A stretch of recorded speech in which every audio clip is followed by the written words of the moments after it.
अब देश के गद्दारों को बम से उड़ाने का वक्त आ गया है। उनको पालने से, देश के टैक्स का पैसा खराब करने से कोई भी फायदा नहीं है। इन आतंकवादियों का फैसला ऑन द स्पॉट होना चाहिए। आतंक के खिलाफ अब घाटी में रणनीति बदल भी रही है। और जैसा मैंने आपसे पहले भी कहा था कि इन लोगों का, खासतौर से आतंकवादी और उनके जो मददगार हैं, उनको अब गोली से नहीं, बम से उड़ाना चाहिए। उन्हें जेलों में नहीं रखना चाहिए, उन्हें बम से उड़ाना चाहिए, ताकि उनके जो मददगार हैं, उनके जो साथी हैं, वो इस बात को समझ सके कि भारत में अगर आप निर्दोष मासूम लोगों को अपना निशाना बनाएंगे तो आपका हश्र यही होगा। और इसलिए आज हम एक हैशटैग चला रहे हैं, #KillsGaddar, और उसके साथ साथ बाकायदा मैंने अपनी एक डीपी भी चेंज की है जिसमें लिखा है, पाकिस्तान के यारों को बम से मारो गद्दारों को। पहलगाम आतंकी हमले के गुनहगारों के खिलाफ ऑपरेशन मिट्टी में मिलाओ शुरू हो गया है। आतंकवादियों के खिलाफ ऐसा एक्शन हुआ है जो उनकी कल्पना से परे था। घाटी में ऐसा पहली बार हुआ जब किसी आतंकवादी को बम से उड़ाने से पहले उसके घर को बम से उड़ा दिया गया। और इसके लिए जो धमाके किए गए, उनकी गूंज तब तक इन आतंकवादियों को चैन से सोने नहीं देगी जब तक वो जिंदा हैं। ये जो तस्वीरें आप देख रहे हैं, ऐसी तस्वीरें कश्मीर के इतिहास में पहली बार देखने को मिल रही हैं। आज से पहले तक मुठभेड़ के दौरान किसी आतंकवादी के छिपे होने पर ही सुरक्षा बल उस घर को रॉकेट से उड़ा देते थे, लेकिन अब आतंकी की हर निशानी को बम से उड़ाया जा रहा है। देर रात तक पहलगाम अटैक में शामिल 2 स्थानीय आतंकवादियों के घर पर सुरक्षा बलों का एक्शन हुआ। बिजबेड़ा के गुरी गांव में रहने वाले आदिल हुसैन थोकर के घर पर रात 8 बजे सुरक्षा बल पहुंचे।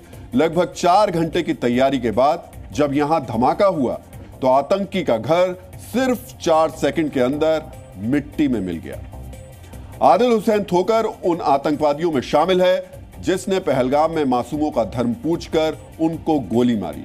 आतंकी संगठन लश्कर-ए-तैयबा से जुड़ा आदिल 2018 से कश्मीर में एक्टिव है और अटारी वाघा बॉर्डर के जरिए बाकायदा वीजा लेकर पाकिस्तान की यात्रा कर चुका है। पाकिस्तान के टेरर कैंप में ट्रेनिंग लेकर वो पिछले साल जम्मू कश्मीर लौटा था।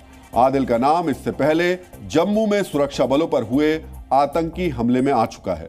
पहलगाम अटैक के बाद आदिल की जिंदगी भी बहुत लंबी अब नहीं बची है, लेकिन उसको बम से उड़ाने से पहले सुरक्षा बलों ने उसके घर को बम से उड़ा दिया।